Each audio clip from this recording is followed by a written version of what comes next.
Hey guys, tonight we tumble into snowdrifts, wrap ourselves in scratchy wool cloaks, and try not to make too much noise as we enter a frozen, candle-lit world where a very large cat might be watching you from the edge of the dark. Not just any cat, mind you. This one isn't curled up by the fire or knocking mugs off the table. No, this one is lurking somewhere in the snowstorm, the size of a barn, and it has opinions about your holiday outfit. You'll hear the crunch of your boots as you step out into the Icelandic countryside centuries ago, when winter didn't just mean frost-bitten fingers, it meant looking over your shoulder for a pair of glowing yellow eyes and a soft, strangely rhythmic purring sound carried on the wind. You're probably not surviving this night, to be fair, because unlike other bedtime monsters who haunt dreams and drift off into metaphor, this one's been used for generations to keep people sewing, scrubbing, and shearing sheep long past when they'd like to rest. He's a big fluffy metaphor for productivity, but with claws. So before you get comfortable, take a moment to like the video and subscribe, but only if you genuinely enjoy what I do here. And hey, if you're tuning in from somewhere chilly, drop your location and local time in the comments. I love knowing where in the world you're listening from. Now, dim the lights, maybe turn on a fan for that soft background hum, and let's ease into tonight's journey together.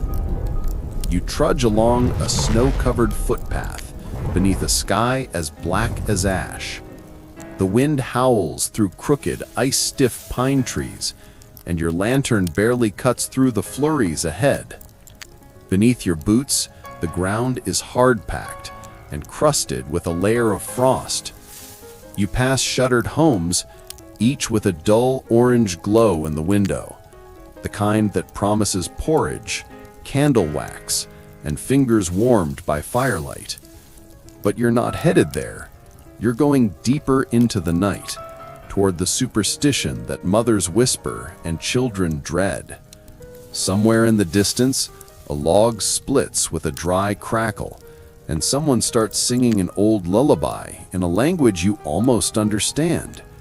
It's the kind of tune that wraps itself around your ears like a thick scarf, but you can't quite shake the feeling that something is following you, silently. Softpod. In Norse mythology and Icelandic tradition, winter wasn't just a season, it was a test. Food was scarce, warmth was precious, and myths became survival tools. The Yule Cat, or Jólakötturinn, if you want to say it with a bit of frost in your voice, was one of those tools. It didn't just haunt the hills and skulk across snowbanks. It lived in people's minds, woven into their habits, and stitched into their clothing, quite literally. You wouldn't see the Yule Cat in Bay daylight. He didn't show up in parades or festivals. No one invited him. But he came anyway, each winter, padding silently through fields and forests, poking his nose into barns, and looking through the frost on your window pane. And what did he want? Not milk, not mice, just a bit of wool. Or rather, proof that you'd earned it. You see, in many Icelandic households, particularly among the poor, it became a tradition that everyone in the family had to do their share of work before Christmas.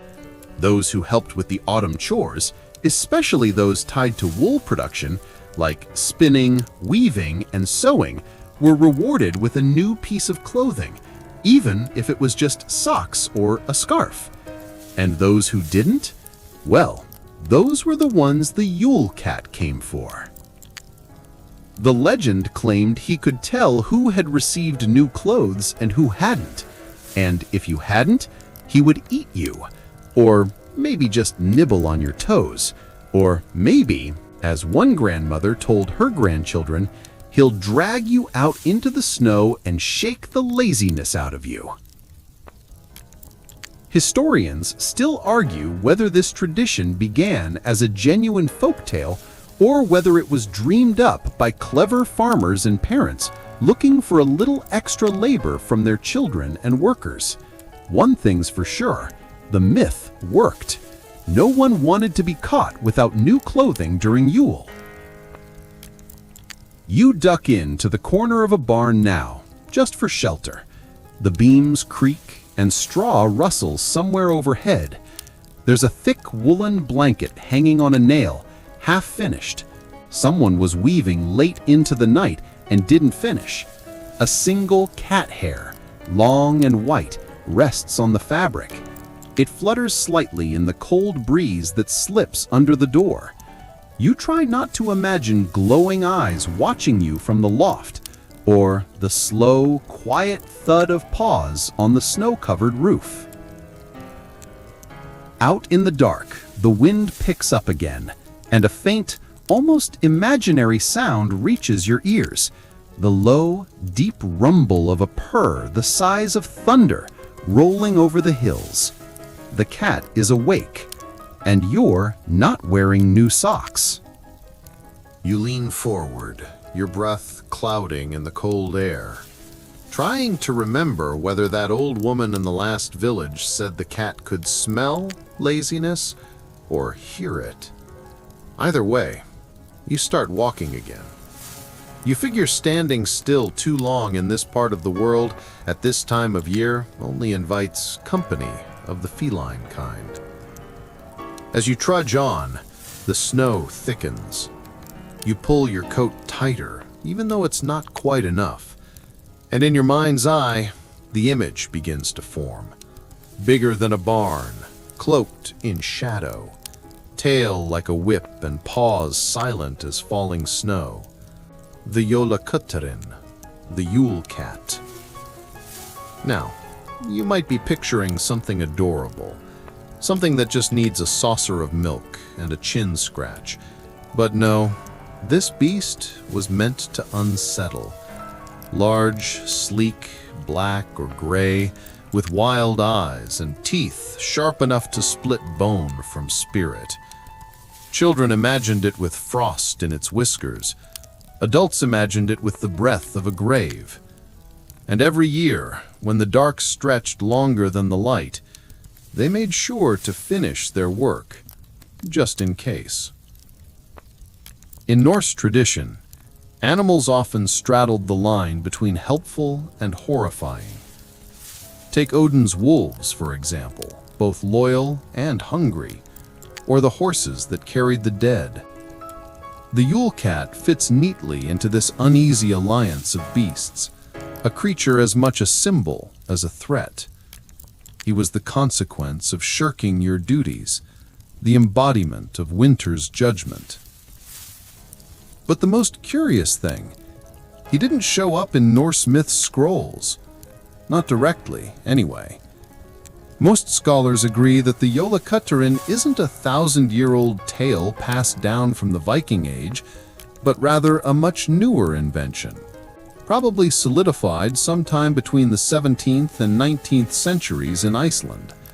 Still old, but not runes on stone old.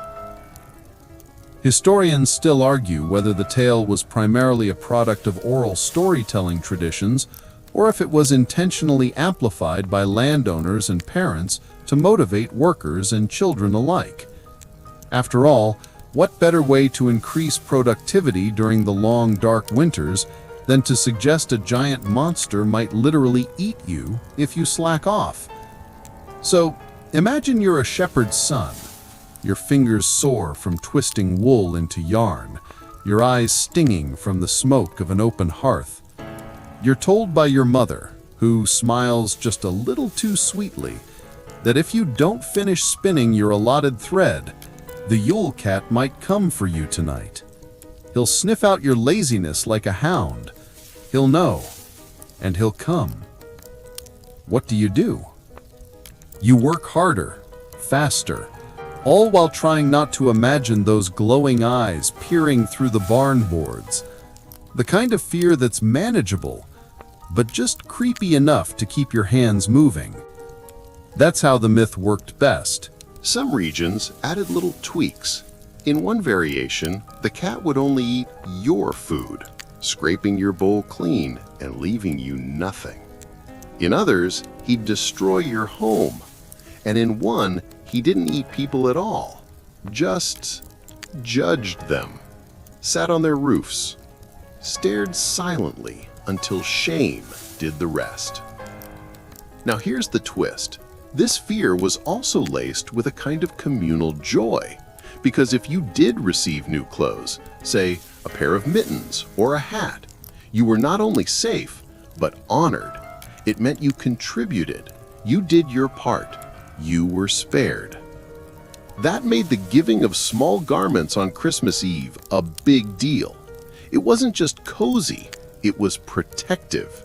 A wool sock was a shield, a new scarf was armor.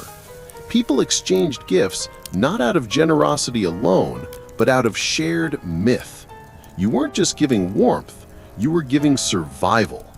And when that sock didn't fit, or the scarf was itchy, well, you wore it anyway, because something worse than a poor fashion choice might be sniffing at your door come midnight.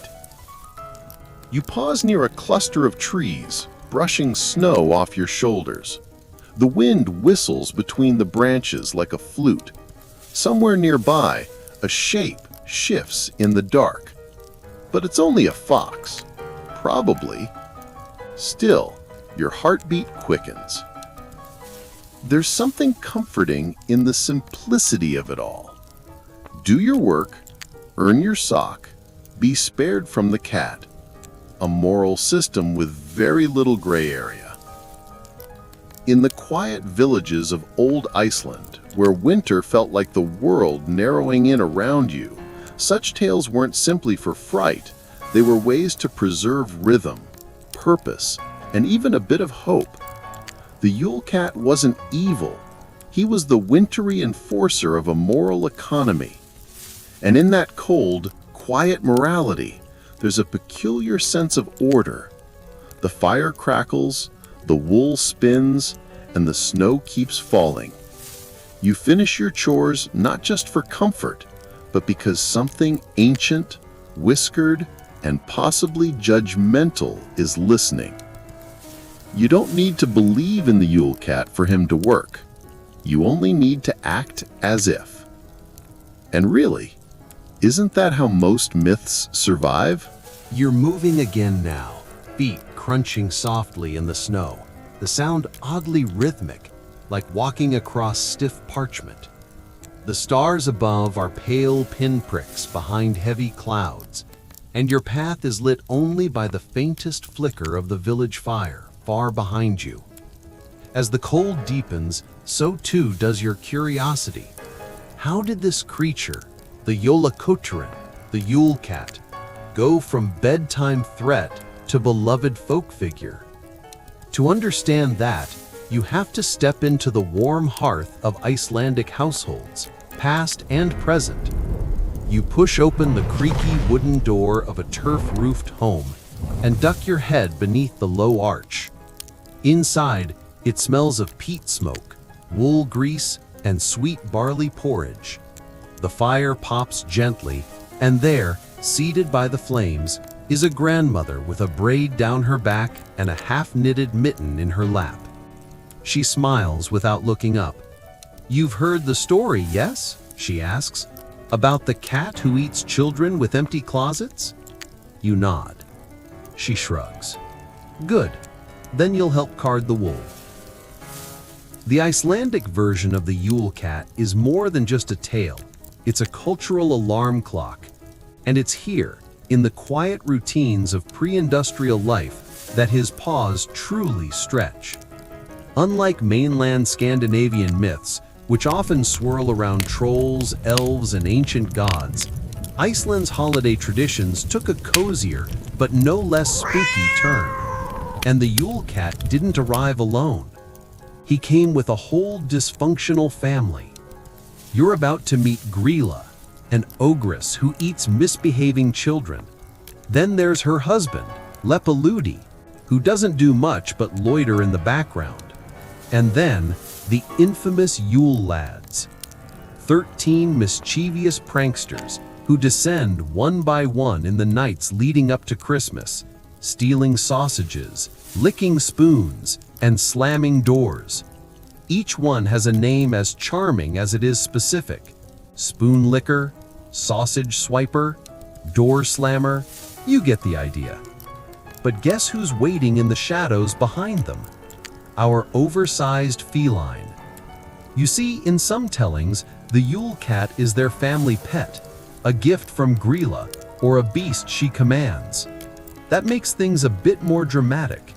You've now got a troll mother sending out her delinquent children to stir up mayhem, while her enormous cat stalks the hills for those who failed to earn their winter clothing. It's a little like a Christmas sitcom written by someone snowed in too long. And yet, somehow, it stuck.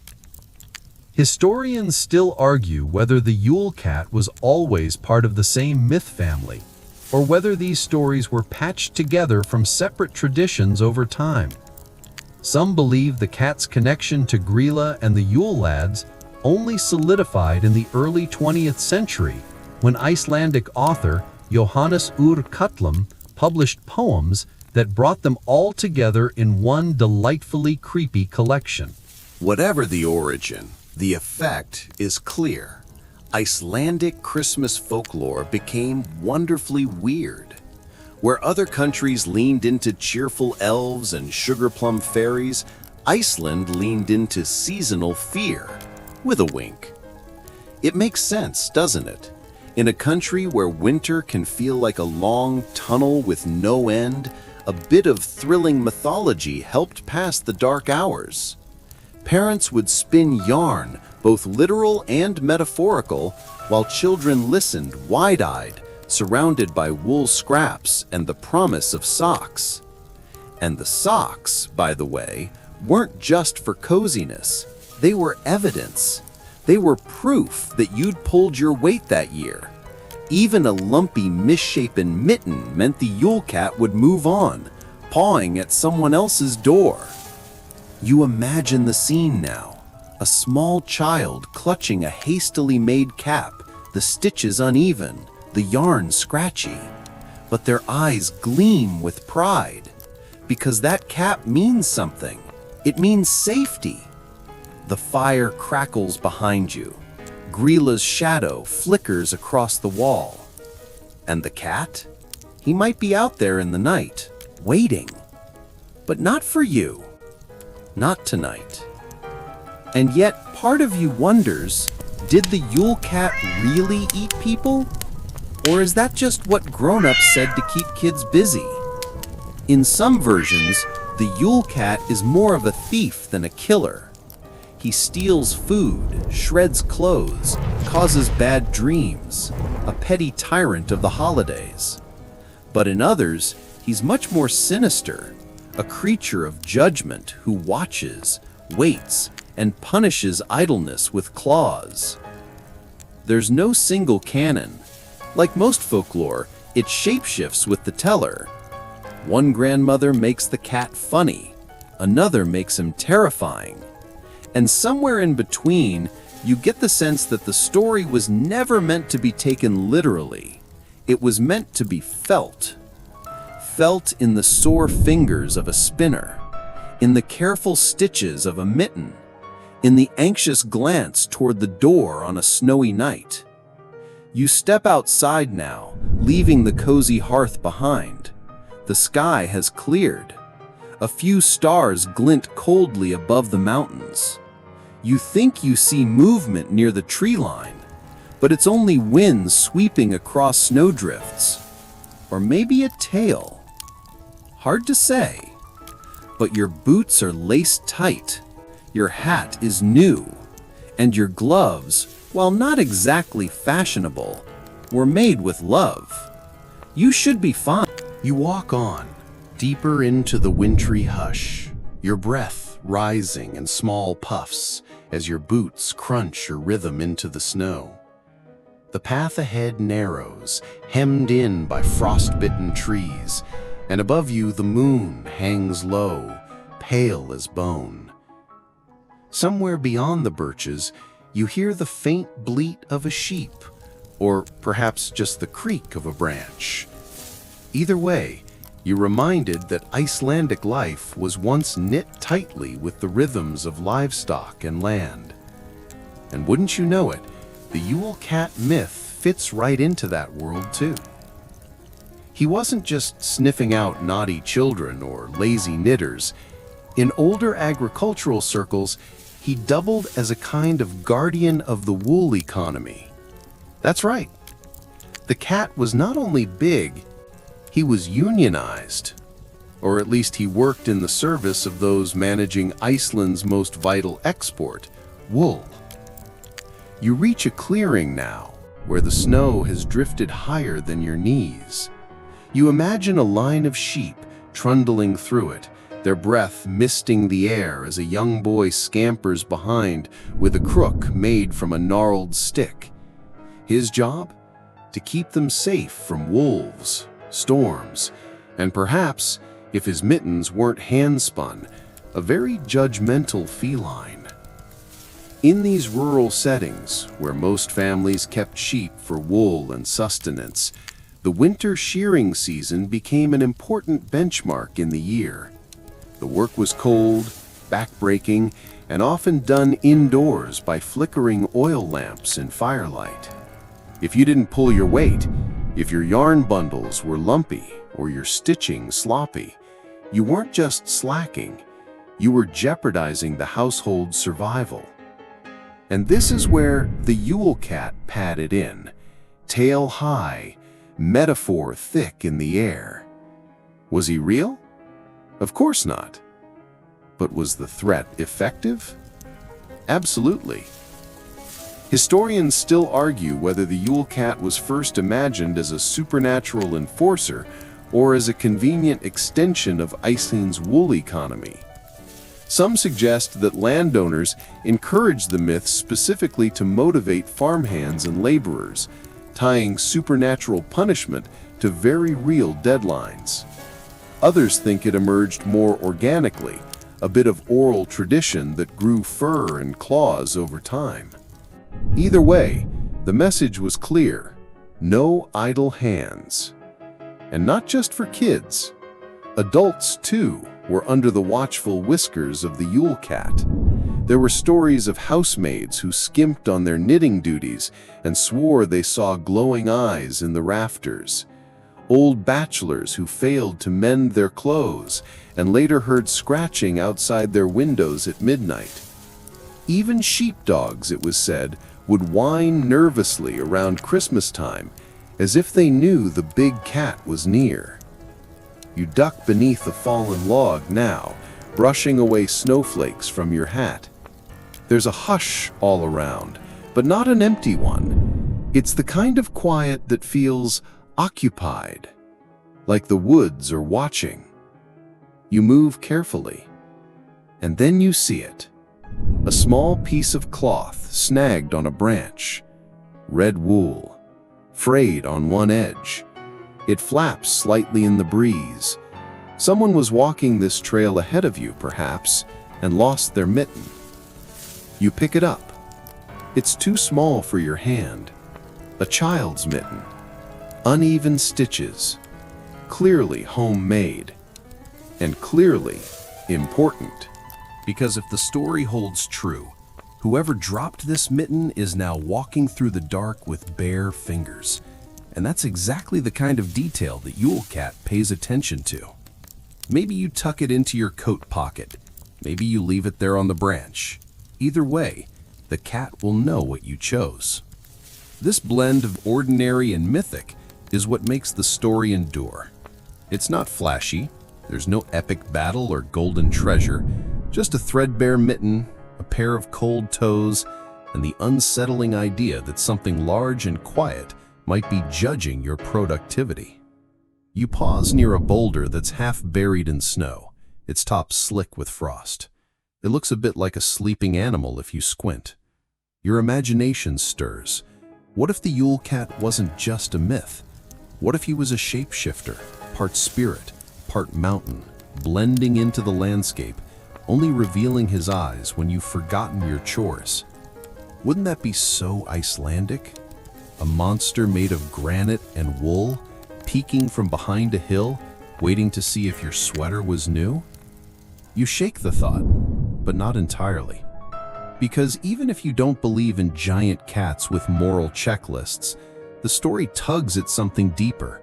Something about effort, about deserving comfort, about winter demanding a little more from you than summer ever does. That's what makes the Yule Cat such an effective bedtime companion. He's not just here to frighten you. He's here to remind you. Finish your work. Help your people. Wrap your community in something warm and handmade. Or at least, pretend you did. Because if there's one thing the Yule Cat really represents, it's that sliver of shame that sneaks in when we've left something undone. That quiet guilt that pads through your thoughts in the dark and curls up beside your pillow. Of course, he might also just be a really big cat who loves wool. And honestly, same. Your fingers are cold now, even inside your gloves, and the night presses closer, like a thick velvet curtain drawn slowly across the world. The trees around you creak gently in the wind, and somewhere far off, there's a sound like laughter, or maybe just ice shifting along a stream bed. You keep walking. You've come too far to stop now. But now your thoughts are less on the forest and more on him, that massive feline who stalks the stories of Iceland's winters. Not just any cat, a giant cat. And while that might make you picture a purring house pet scaled up to Godzilla size, the truth is a little more bizarre. Because the Yule Cat doesn't behave like a regular animal. He doesn't have a lair. He doesn't hunt prey the way a lynx or cougar might. No, he appears, he looms, he judges. You don't so much encounter him as feel his presence, heavy and slow, like a quilt of anxiety laid across your chest. You imagine yourself back in a 17th century Icelandic village. Small turf houses clustered together, smoke curling from sod chimneys, the smell of dried fish and sheep dung lingering in the air. Inside, a child huddles under a thick wool blanket, trying not to move. They've done the math. No new socks this year. Just the same old ones, full of holes, badly darned. The cat, they've heard, can smell that sort of thing. They listen. Every creak in the wall might be claws. Every flicker of light in the window could be a golden eye. It's not exactly festive. And yet this blend of fear and folklore was precisely what gave the Yule Cat his staying power. Because unlike other mythological cats, Egypt's revered Bastet, say, or Japan's beckoning Maneki Neko, the Yule Cat wasn't sacred or lucky or even especially loyal. He was seasonal accountability in fur form. What's more fascinating, though, is how unusual this was. Across most cultures, giant cats in folklore tend to be majestic protectors or fearsome hunters. But the Yule Cat? He's more like a giant furry performance review. Historians still argue whether his size was always part of the myth or whether he began life as a regular-sized house cat whose legend inflated with time and generations. After all, a cat that eats children, terrifying. A cat the size of a barn that eats children, that's bedtime gold. The earliest written reference to the Yule Cat dates to the 19th century, although oral traditions likely stretch much further back. Some scholars speculate that the image of a Christmas beast stalking the land may have merged with older European traditions of the wild hunt, a spectral procession of ghostly figures or gods racing across the sky during winter nights. In that context, the Yule Cat becomes less of a one-off oddball and more of a Nordic cousin to a whole genre of roaming, punitive winter creatures. Think Krampus, but furrier and better at catching mice. You step through a narrow gap between two snow-laden boulders, and there's a new sound. The soft trickle of water. A stream, partially frozen, winds its way across your path. You pause at the edge, watching moonlight catch on its glassy surface. You wonder if the cat drinks from this stream. If he crouches down in the dark, tail twitching, enormous paws crunching frost, and laps at it in silence, you imagine his tongue steaming, his breath fogging the air. You picture the huge golden eyes watching you from across the bank. Not hostile, just evaluating. In some modern retellings, artists draw the Yule Cat with wild, tufted ears and saber teeth. Others make him sleek and shadowy, a panther stitched from night. But the oldest depictions, those passed down in wool patterns and whispered stories, paint a creature not beautiful, but immense. His size was not elegance, it was consequence. You take a careful step over the stream, boots crunching on icy rocks. Beyond it, a faint glow flickers, perhaps a lantern, perhaps a memory. You walk toward it. The path is getting narrower now, and somewhere in the hush of the trees, you remember another strange detail. The cat's gaze was said to see not only what you wore, but why. Buying new clothes didn't count. It had to be earned. The wool had to be sheared, spun, dyed, knitted, gifted from someone who noticed your work. No shortcuts. In a world where life was measured in toil and thread, even morality became textile-based. There's a lesson here, of course, one you've probably already guessed.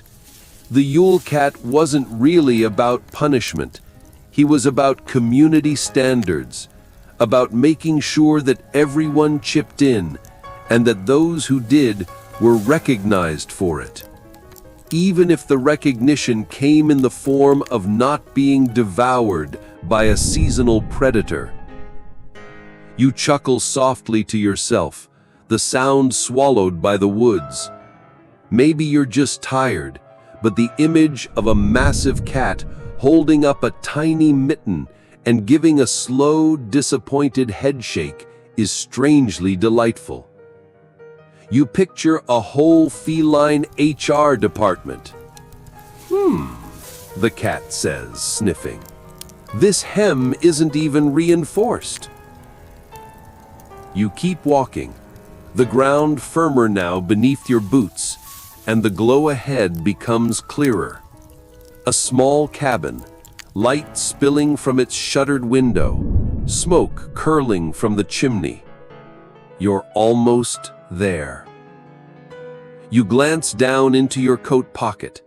The child's mitten is still there, and though it's small and ragged, there's something about it that feels right.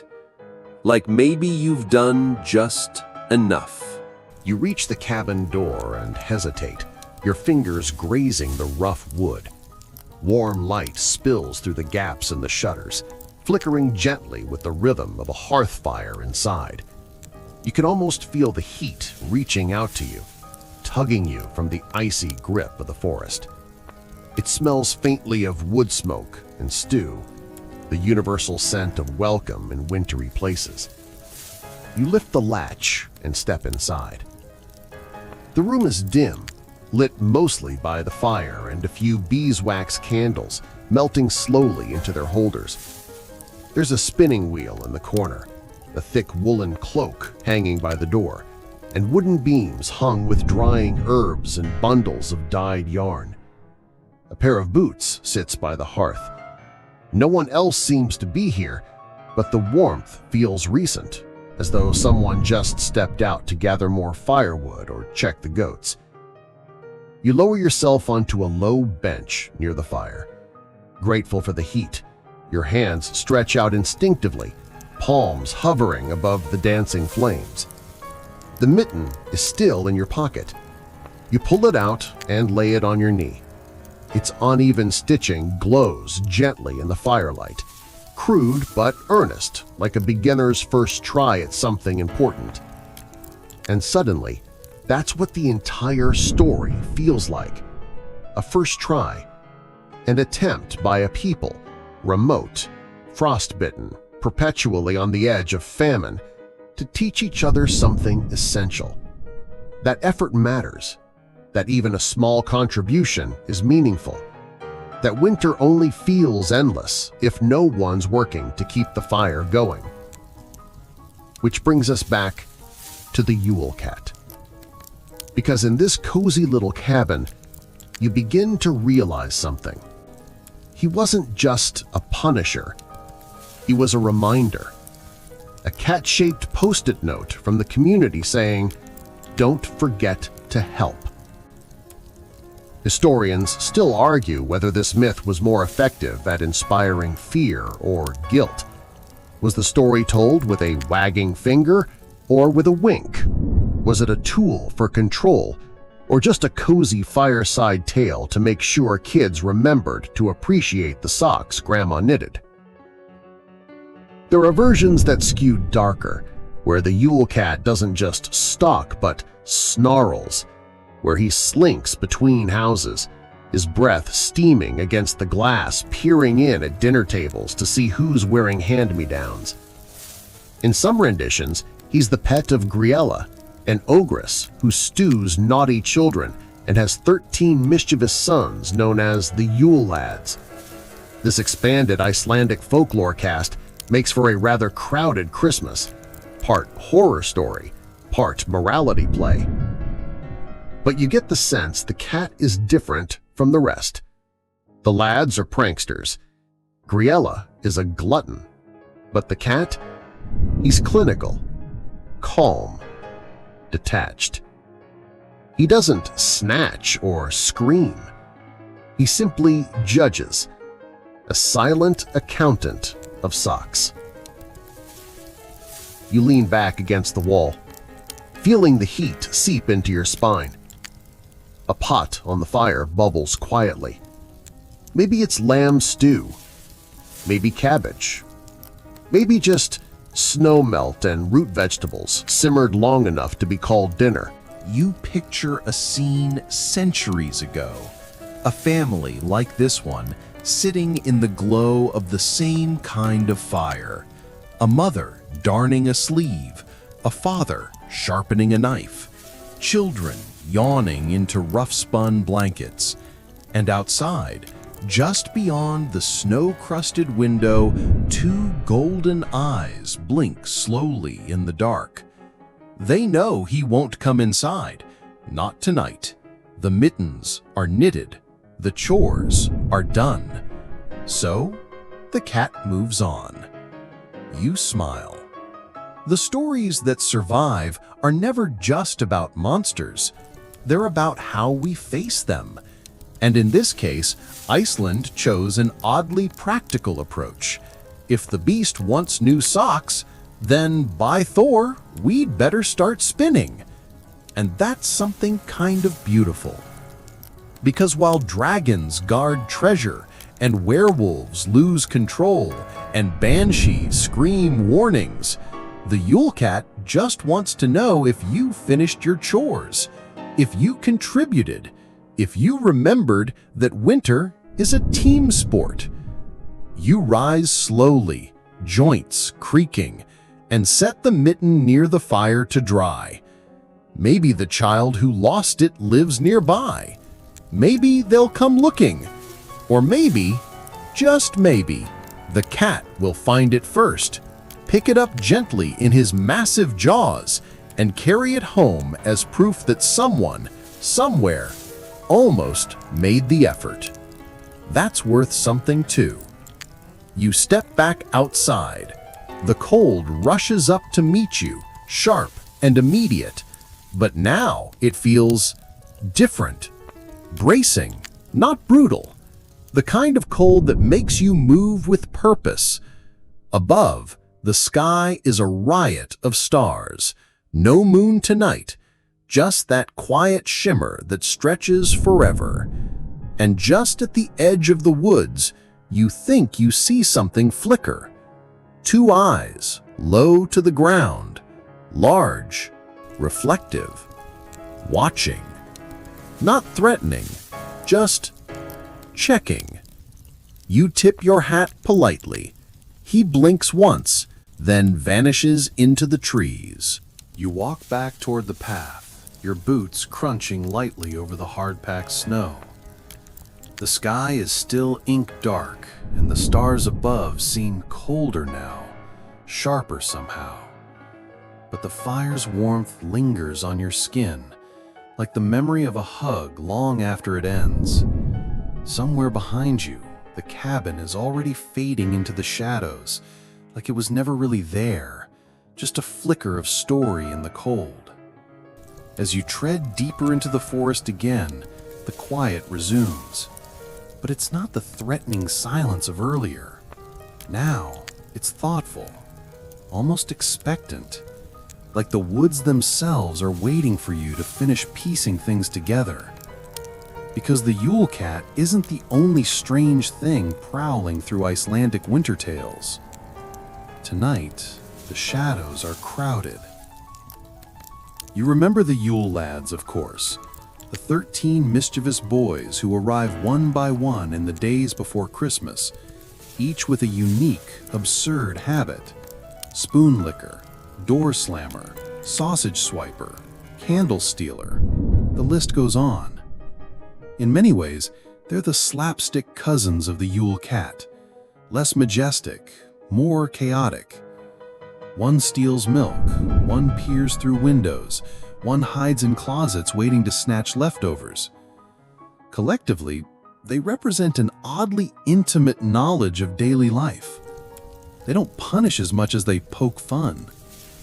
If the Yule Cat is a stern auditor, the Yule lads are neighborhood kids playing pranks and leaving muddy footprints on your clean floor. But these lads aren't operating alone. Their mother, Grilla, is another winter figure rooted in much older Icelandic folklore. Unlike the playful lads or the aloof Yule Cat, Grilla is all menace. She's described as a giantess who lives in a mountain cave and descends during the darkest time of year to scoop up misbehaving children in a sack. She's like Santa if Santa were a nightmare creature with hooves. And yet, as with most ancient mythologies, things get muddled in the retelling. Historians still argue whether Grilla was originally associated with Christmas at all, or whether she was retrofitted into the holiday season much later, possibly as a part of an effort to moralize pagan tales with Christian structure. Some scholars suggest she started as a general personification of hunger, one more winter stomach that demanded to be fed. And you know what? That tracks. You imagine the long, lean months between the final autumn harvest and the first spring thaw, the food stores dwindling, the sheep growing thin, everyone watching the weather, counting the barrels, praying the storms would be short. And somewhere in that thin air between need and fear, Grilla was born, a name for the shadow on your doorstep. You keep walking past gnarled birches and half-frozen streams, imagining what it would be like to believe that winter itself had eyes and teeth, that the very season could punish or praise you, depending on whether you hoarded bread or helped card wool. It puts a whole new spin on naughty or nice, doesn't it? And as for the Yule Cat, he's still out there. You feel it. You glance occasionally over your shoulder, half expecting to see a tufted ear vanish behind a tree trunk. Nothing so dramatic ever happens, of course, but that's part of his power.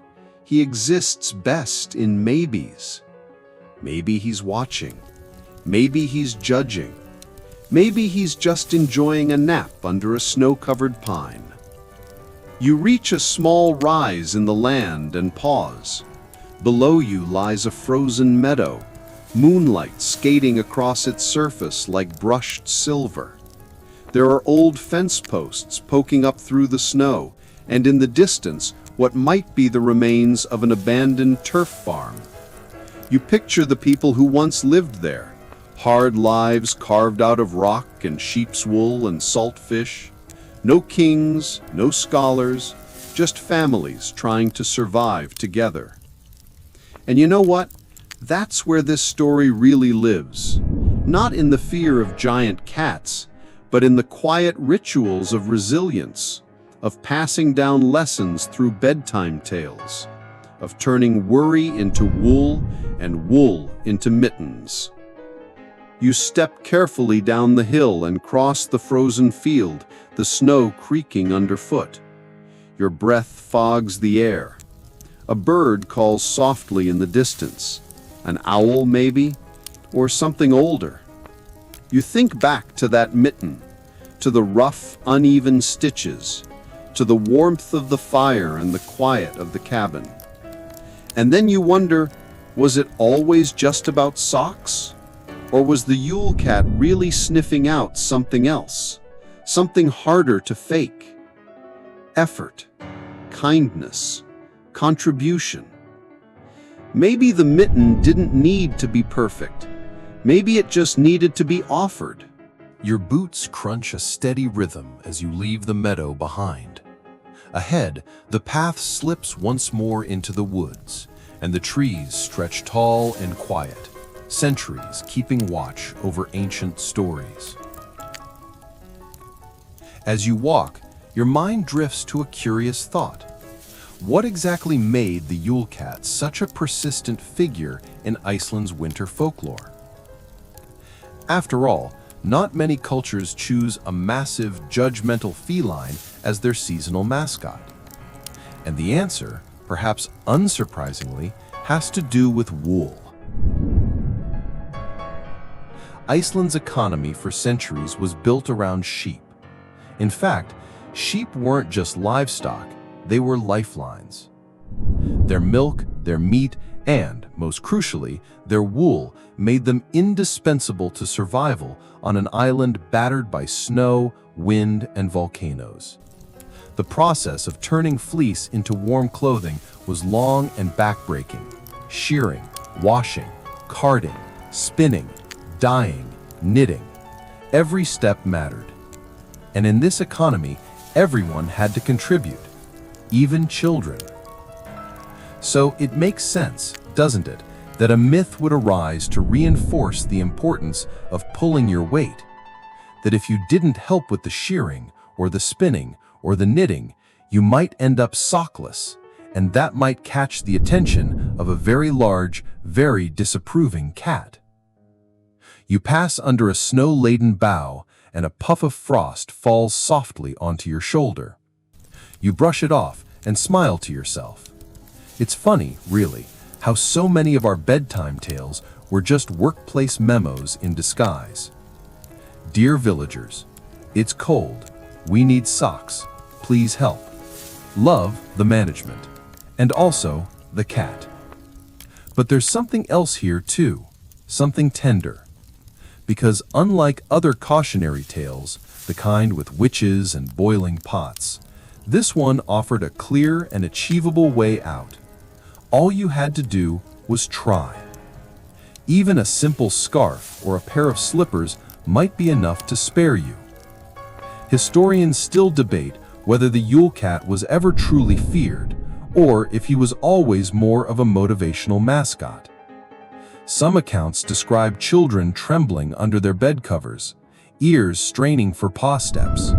Others recalled the story being told with laughter, a kind of festive nudge to finish your chores before the snow came in earnest. Maybe it was both, and maybe that's why it stuck. You pause beside a fallen log, its bark heavy with frost, and sit down for a moment.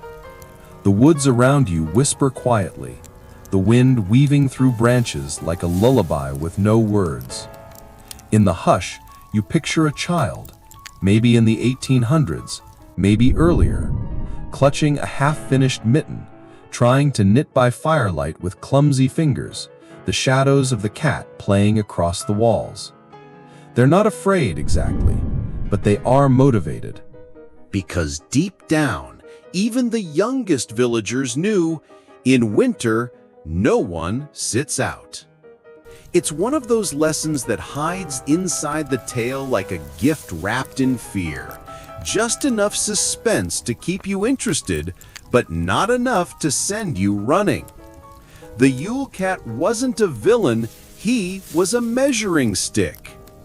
You rise and keep walking, the path curving gently through a thicket of spruce. Your breath is steady, your footsteps sure. You feel oddly comforted by the idea of this myth, a creature born not of cruelty, but of collective responsibility. Because that's what winter teaches, over and over again. Survival is a team sport. No one weaves wool alone. No one cooks stew for just one.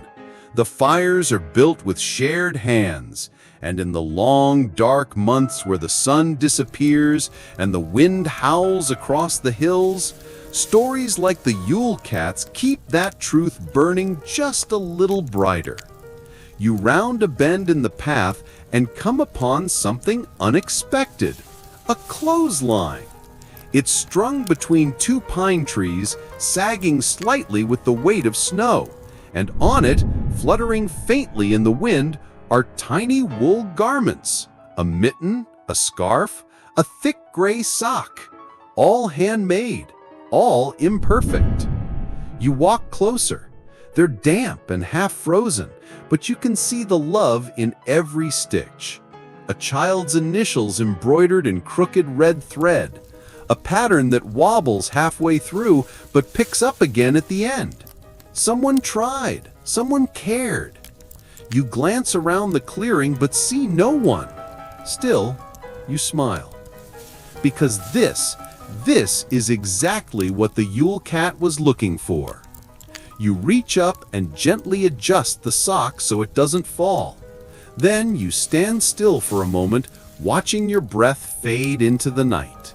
If there's a giant feline watching, he stays hidden. Maybe he's satisfied. Maybe tonight the ledger balances. And you feel warm, even here in the coldest part of the story.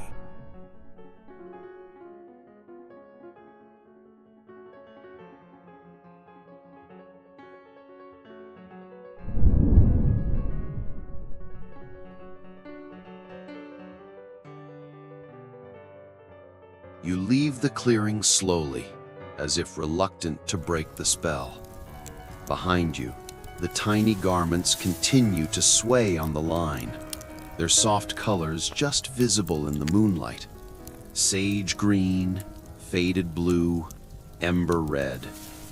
You wonder who hung them there. A parent with old superstitions? A grandmother following tradition? Or maybe just someone with a quiet sense of humor, paying tribute to the cat who checks mittens. Either way, it feels like an offering, and the forest seems to accept it. Your footsteps carry you deeper into the woods. The trail narrows now, flanked by thorny undergrowth and trees with skeletal branches. It's the kind of place that would spook you, if not for the story already wrapping itself around your shoulders like a woolen shawl. Somehow, knowing the cat is out there doesn't frighten you anymore. It reassures. He's not stalking. He's watching, observing, keeping quiet score not of your worth, but of your willingness. And really, isn't that what most folk tales ask for? Effort. Not perfection, not glory, not even success. Just the trying, the helping, the simple act of doing. You duck under a low-hanging bough and catch a glimpse of movement ahead. Not the cat, at least not yet. It's something else. A figure. Small, hunched, walking with purpose. You slow your steps. It's an old woman. Her back is bent, and she leans on a crooked stick. She's wrapped in layers of dark wool, gray and black and deep plum. A kerchief hides her hair, but a few silvery strands peek out. Her breath puffs in slow bursts as she moves steadily down the path. You follow, not to disturb her, just curious. Her pace is slow but assured. This is her path after all. And in her other hand, she carries something. A basket. Of course. Inside, you catch glimpses of color. Yarn, maybe, or bundles of mended cloth. You realize she's doing her rounds, delivering warmth. Socks for a neighbor, a scarf for a child, maybe even a gift left anonymously on a doorstep, with no note but plenty of love. She stops at a small wooden post jutting out from the snow, places something gently atop it, and walks on. You stay hidden, letting her pass. She never sees you, but you feel the warmth of her presence, as if a candle just flickered to life in a dark room. She may be just a figment of story, or maybe she's real. One of the many old women across centuries who held their villages together with yarn and patience. Historians still debate how deeply these winter myths were woven into Icelandic life. Some believe they were central, guiding not just bedtime tales but community rituals and midwinter customs. Others argue they were marginal, cozy tales told to children to pass the time during snowstorms. But both camps agree, they survived because they mattered. You walk to the wooden post and look down. There, resting in a shallow dish carved into the top, is a pair of mittens, child-sized, bright red with little white sheep stitched along the cuffs. They're perfect in their imperfection, the kind of thing that could only be made by hand. You don't take them, you just smile and move on. The forest seems gentler now. The path softens beneath your feet. Snow clings less fiercely to the branches. Somewhere above, a crow caws softly. Not a warning, just a presence. Like the cat, like the woman, like you. You start to notice other signs. Small bundles of firewood stacked by trees, paths swept clear by unknown hands, bits of wool caught on brambles, evidence of lives lived simply, but with care. It's not hard to imagine the cat weaving silently between these scenes, tail flicking, ears twitching, eyes gleaming with quiet satisfaction. You picture him curling up beside the hearth of a family who worked hard all year, his massive paws tucked beneath him, his golden eyes slowly blinking shut. He is not, you realize, a god or a demon or even a monster. He's a witness, a living audit of kindness. And that's not scary at all. In fact, it's rather comforting, because it means someone is keeping watch, not to punish, but to notice. To see the mitten left on the path, the scarf mended in secret, the extra loaf of bread shared with a neighbor during a blizzard. And maybe, just maybe, that's what we all really want in the coldest, darkest months. Not gifts, not fear, just to be seen. You walk on, but slower now, like each step is part of the story instead of just the way through it. The woods are soft, muffled by snow, and the wind has gentled into a faint hush, brushing through the treetops like fingers across linen. There's something sacred about this stillness, as if you've passed through a hidden door into a place where myths aren't told, they're remembered. You can feel it now more than ever. The Yule Cat isn't just a tale, he's part of the season itself. And while his claws and teeth may never have touched the real world, his presence, that low hum of expectation wrapped in fur, remains stitched into Icelandic winter like a thread in a woolen cap. You pause near a large pine, its boughs heavy with fresh snow. A single pine cone drops near your foot, muffled as it lands. You pick it up, maybe absent-mindedly, maybe symbolically, and hold it in your palm. It's cold and sharp, but somehow still comforting. Like most winter truths, bracing but honest. You glance up again, and for the first time, you see him. Far off, through a break in the trees, a shape. Huge, still, watching. A cat, but not a pet. A presence. As if someone took the idea of a panther, dipped it in moonlight, and gave it the dignity of centuries. His fur ripples slightly in the wind, dark with just the faintest glint of silver, like old wool under starlight. His eyes are round and unblinking. And yet you don't feel fear. You feel seen. He doesn't move, doesn't growl, doesn't judge. He simply is. He looks at you like a librarian checking to see if you've returned your books on time and finding that, yes, you have. Maybe a little crumpled, maybe one page dog-eared, but returned. And that's enough. You nod once, and whether he understands or not doesn't matter. You feel lighter. And just like that, he melts into the trees again.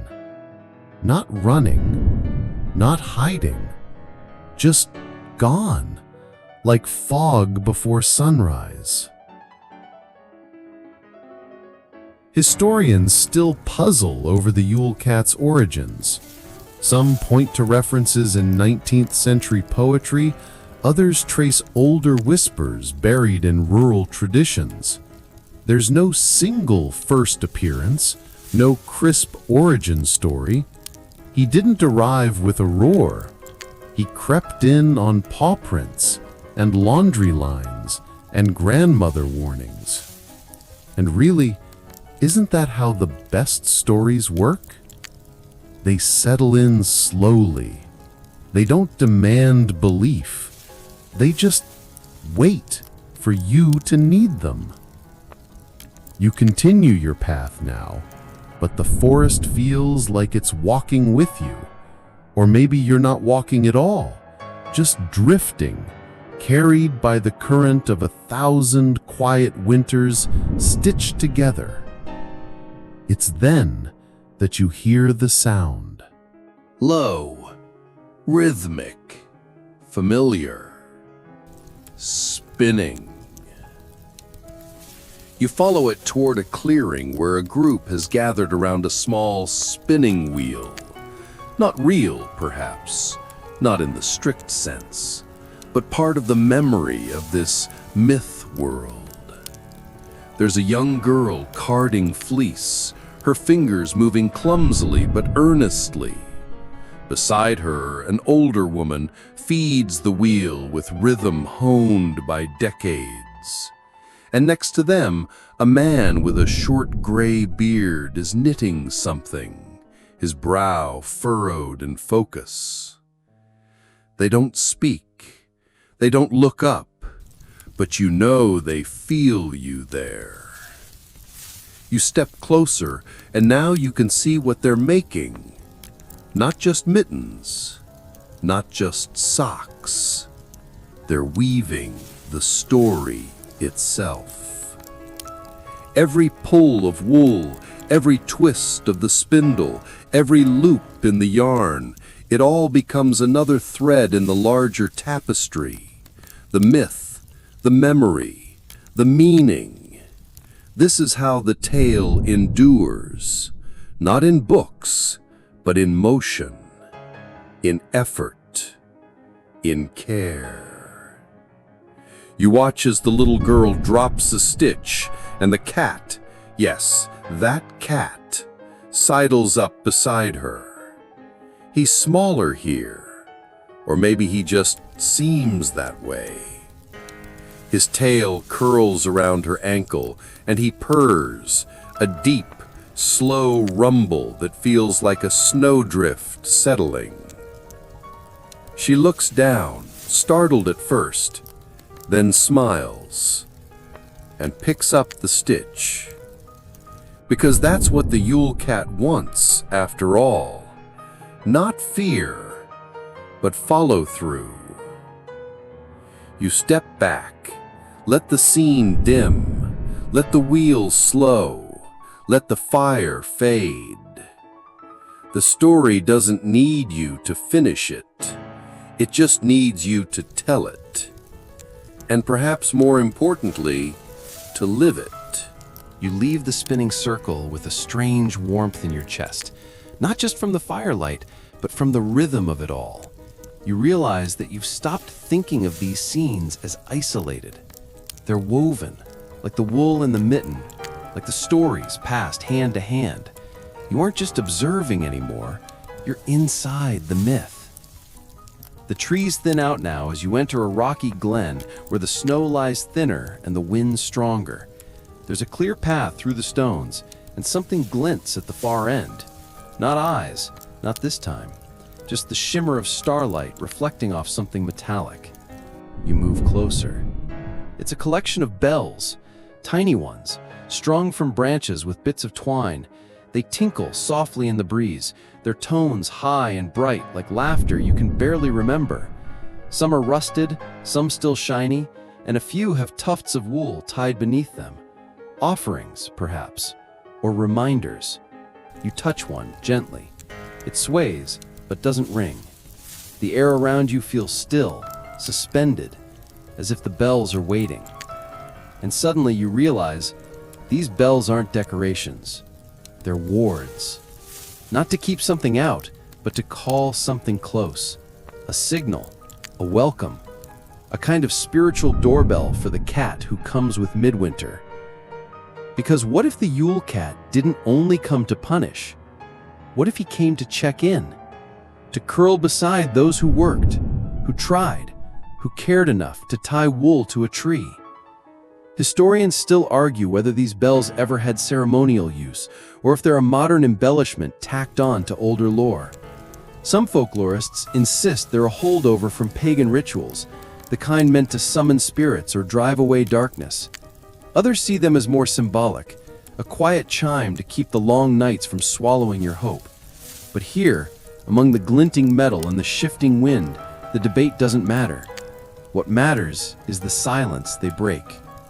You press forward through the glen, following the soft clinking until it fades behind you. The path narrows again, framed by snowbanks that glow faintly in the moonlight.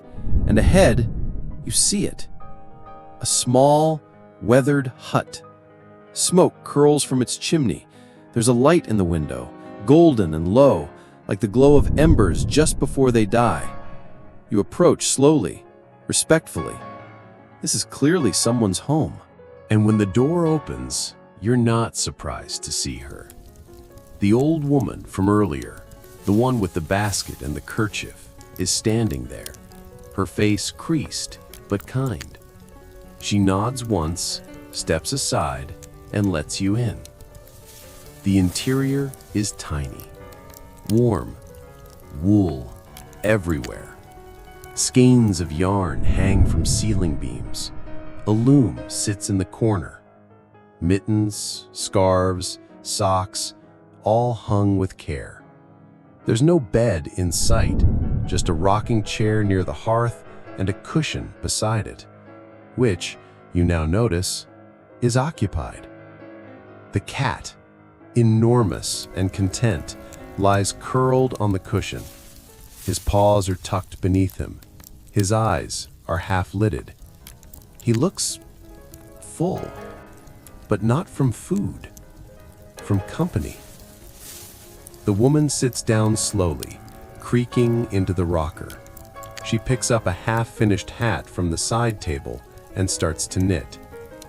Not fast, not with urgency, just the gentle, repetitive motion of someone who's done this for decades, who's doing it not because it's expected, but because it brings her peace. You sit, too. You don't remember choosing to. You just do. And in that room, with the fire crackling and the cat breathing softly, and the needles clicking like tiny clocks, the myth becomes something more. It becomes a memory, not of a single place or time or version, but of winter itself, of what it means to huddle together, to pass down stories, to remind one another, to try. Because the Yule Cat isn't coming for you. He's waiting with you, watching to see who you care for, watching to see what you make of your hands, watching to see if you're still telling the story even when no one else is listening. The warmth of the hut seeps into your skin like a memory rediscovered. You don't speak. You don't need to. The needles continue their soft tapping. The fire breathes. The cat twitches an ear but otherwise doesn't move. It's a perfect stillness, the kind that feels like it's been in place for centuries. The old woman hums something low, a tune without words, just rise and fall, rise and fall. It could be a lullaby. It could be a working song. It could be both. You close your eyes for a moment, just to listen. And when you open them again, you're not in the hut anymore. You're standing on a snowy field beneath a sky smeared with northern lights, green ribbons rippling like silk in the wind. All around you are scattered signs of a community, a sled leaning against a tree, lanterns half buried in snow, a broom propped up beside a wooden stoop. Life interrupted, paused mid-chore. But it doesn't feel abandoned, just waiting. And then, above the crunch of your boots, you hear it, a meow. You turn. There, barely visible at first, is the Yule Cat again, moving silently across the field. He doesn't leave paw prints, doesn't disturb the snow. He's too big, too quiet, too story-shaped for that. He walks like a ghost with weight, each step both real and impossible. He weaves between the sleeping houses, pauses now and then, sniffs a mitten left on a stoop, nudges a sack of wool beside a door. He doesn't growl, doesn't hiss, just checks, as if ticking boxes in a book no one else can see. And you wonder, how many times has he done this? Hundreds? Thousands? Historians still disagree about the age of the tale. Some believe the Yule Cat originated in the 1800s, when landowners used the threat of the cat to motivate farmhands to finish their shearing before the holiday. Others argue it's far older, a pre-Christian holdover that survived in scraps and whispers. And maybe both are right, because myths don't care about consistency. They care about usefulness. And what's more useful, in the dead of winter, than a giant cat who reminds you to finish your chores and also reminds you that your efforts matter? You follow him across the field, stepping carefully to keep up. He doesn't notice you, or maybe he does and just doesn't mind. There's no chase, no drama, just motion. Until he stops. Before him stands a lone figure, a child, small, wrapped in a too large coat, holding out a pair of socks. They're lopsided, one longer than the other, the yarn frayed in places, but clearly handmade and clearly made with love.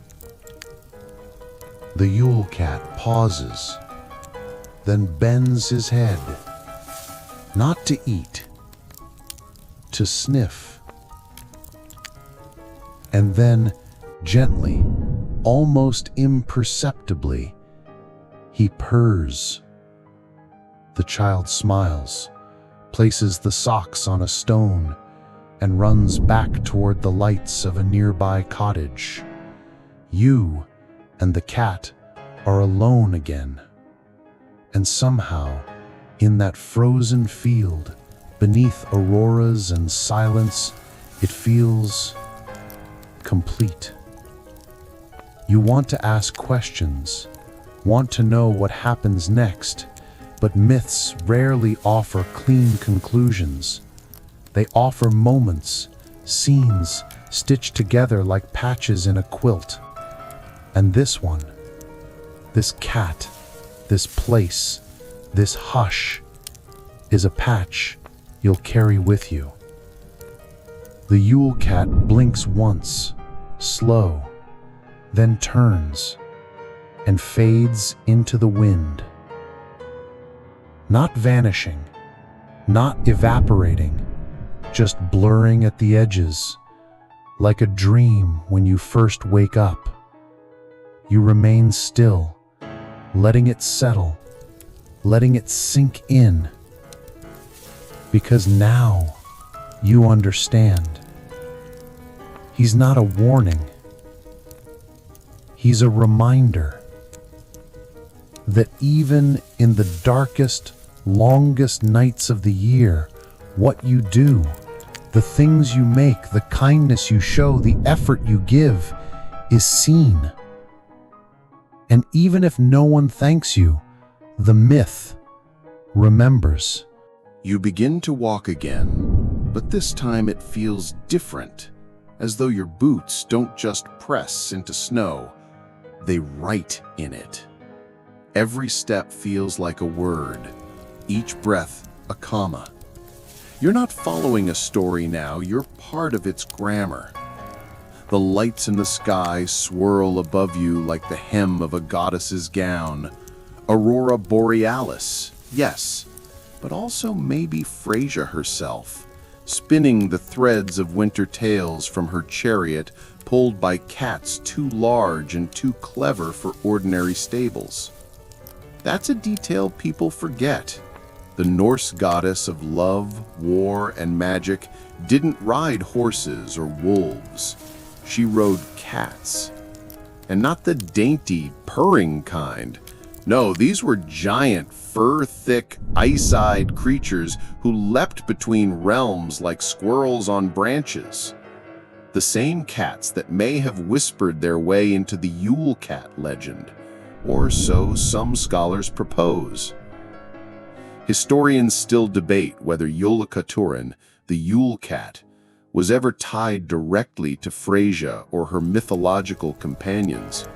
There's no surviving saga that names him, but there's circumstantial evidence.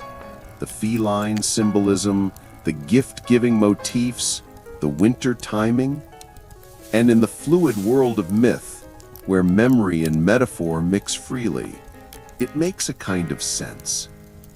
You imagine Freyja's cat stretching beside a campfire, tails twitching as mortal families share food and stories. You imagine them flicking their ears as children show off newly knit scarves. You imagine them disappearing into the snow just as the fire sputters out, leaving behind only footprints and the faint smell of cold fur. And now, back in the present, or the version of the past you're wandering through, you hear the sound of a spinning wheel again. This one's outdoors, covered by a lean-to. An old man sits beside it, hands busy. His beard is frosted with snow, and his hat is ridiculous, tall and floppy like something from a puppet show. But his fingers, incredibly steady. You crouch nearby, unseen or simply unbothered. He's not spinning wool. He's spinning stories. Each turn of the wheel draws out a new phrase. Each pedal press keeps the rhythm of memory alive. Behind him, several wool garments hang on a line. Mittens, scarves, little foot-warming boots. Some are perfectly knit, others wildly misshapen. But none are discarded. All are treasured. You realize, watching him work, that it never really mattered whether the socks fit or matched. What mattered was that someone made them. Someone tried. And the Yule Cat, for all his supposed menace, may just be a guardian of that effort. A mythological quality control inspector who doesn't ask for perfection, just participation. You look up and see other families around other fires. A grandmother untangling yarn while 3 kids chase each other with half-finished scarves. A father patiently showing his daughter how to fix a dropped stitch. A boy proudly holding up a sock that's more ankle brace than footwear, and everyone applauding anyway.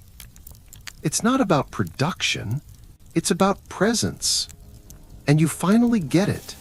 The Yule Cat comes not to scare, but to witness. To remind you that cozy isn't free, that warmth is made, that care, however clumsy, counts. Snow begins to fall again, soft, lazy flakes drifting like ash from a gentle fire. You watch them gather on a woolen cap, on the whiskers of a passing cat, on the sleeve of your own coat. And with it comes another quiet truth. Winter isn't an enemy, it's a mirror. It shows you who's near, what you've made, and where your story fits in the larger tapestry. You brush the snow from your shoulder, nod to the old man, and move on. Somewhere in the distance, a bell rings again, but this time it sounds less like a warning and more like a welcome. You follow the bell's sound through a grove of snow-laced trees, their branches bowed with frost, reaching toward the ground like ancient fingers caught mid-gesture. The sky has deepened now, a richer blue that slides slowly toward midnight. Stars are blinking through the veil of cloud, quiet witnesses above, watching without comment. The path winds gently downward, and you begin to notice flickers of movement in the trees.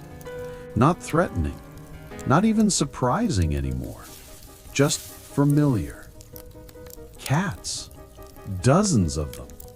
Some perch on low branches, tails curled around their paws like regal ornaments. Others slip between snowbanks with the ease of shadows. A few sit right in the middle of the trail, blinking up at you with eyes that look amused.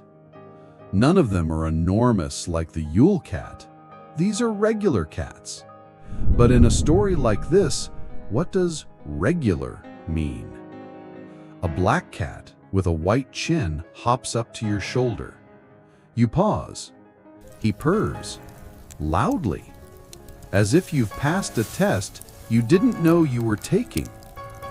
You glance around and realize these cats aren't random. They're guardians, companions, or maybe just nosy neighbors from the mythological neighborhood.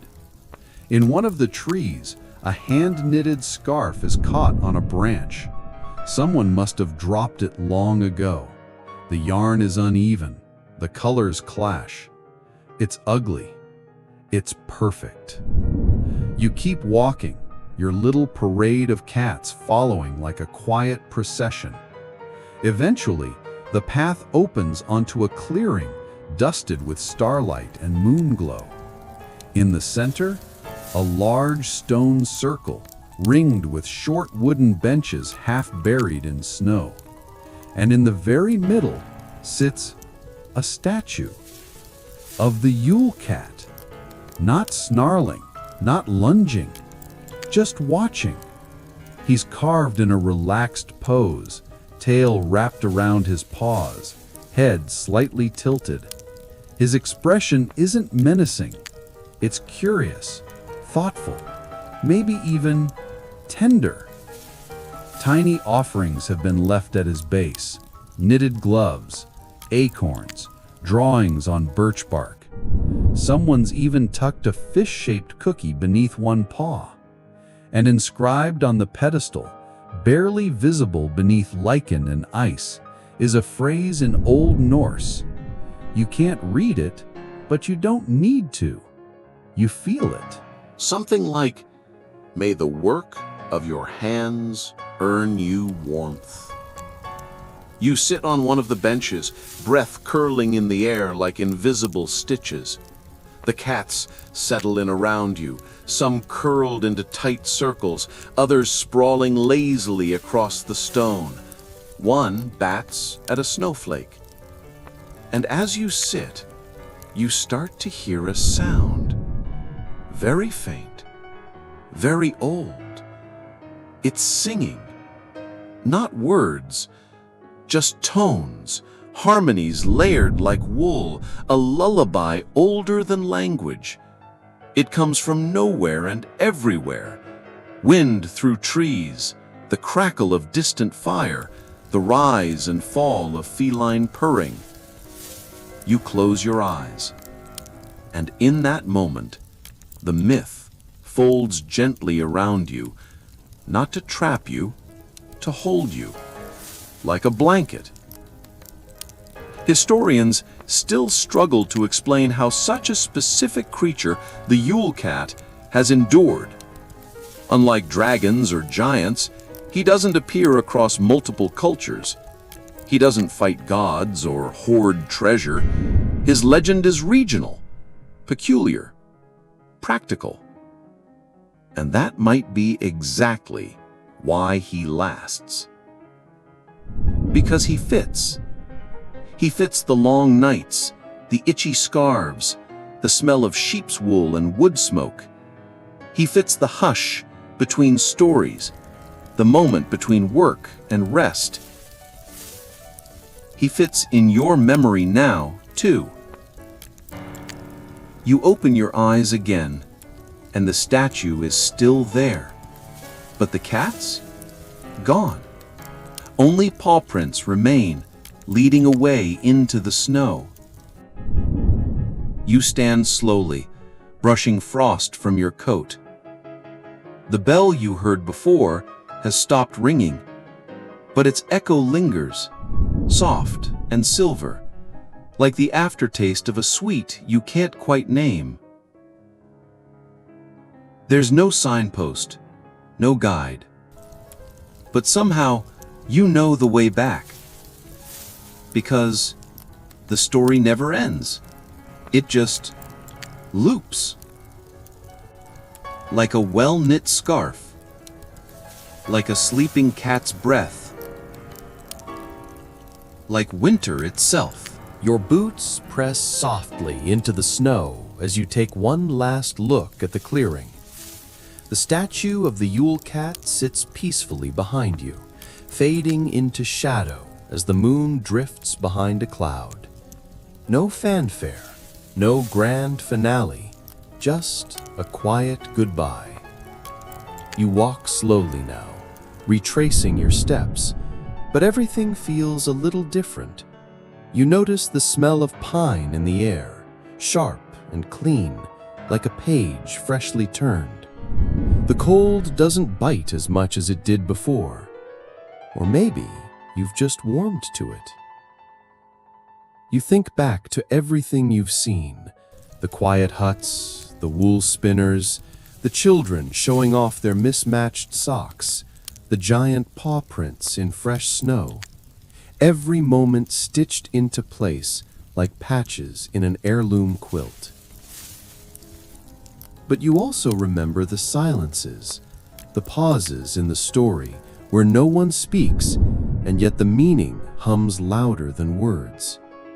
Like the moment when the Yule Cat lowered his head to a child's offering, or the hush that fell when an old man spun yarn and stories at the same time.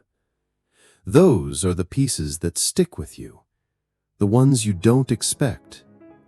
And that's how myths work, isn't it? They don't always give answers. Sometimes they just hold you gently and say, "This matters." You reach the edge of the grove again, where the trees part like curtains and the night stretches wide. Somewhere in the distance, there's a cottage light glowing warm against the dark, a flicker of welcome, a suggestion of hearth and home. You head toward it.